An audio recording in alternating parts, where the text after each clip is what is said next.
La genuinità e la qualità dei prodotti chilometro zero torna ad essere protagonista nelle piazze del territorio. Domenica 23 novembre, per il secondo anno consecutivo, Piazza Ferretto a Mestre è stata la cornice di Sapori di Campagna, evento organizzato da Coldiretti Venezia con il patrocinio del Comune di Venezia ed in collaborazione con l'azienda speciale della Camera di Commercio Venezia Opportunità.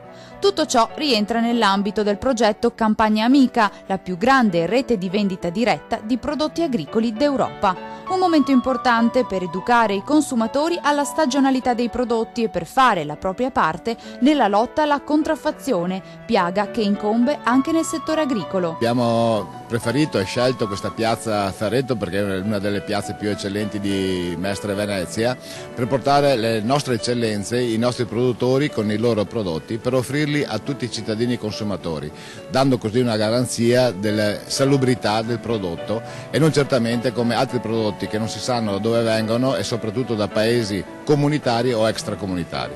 Il territorio veneziano poi offre prodotti meravigliosi, nati dall'amore per la terra di chi ogni giorno la coltiva. Accorciare la filiera è dunque la mission di Coldiretti che, attraverso Campagna Amica, sostiene la cultura della campagna e del mondo agricolo, salvaguardando il saper fare e il rispetto per l'ambiente e la biodiversità. Campagna Amica è un progetto molto importante dove vede gli agricoltori italiani direttamente proporsi al consumatore finale, con una filiera quindi agricola italiana garantita, molto tracciata e trasparente.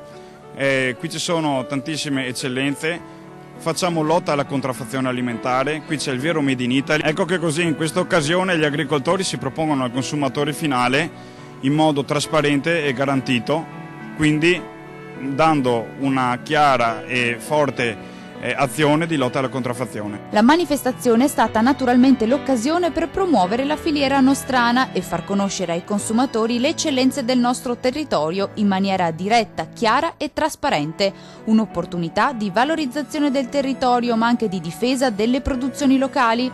Da sempre Coldiretti è impegnata in prima linea in questo senso, con la convinzione anche che la relazione tra il mondo della campagna e quello della città rappresenti un modo efficace per superare la crisi etica, finanziaria, economica e morale in cui ci troviamo.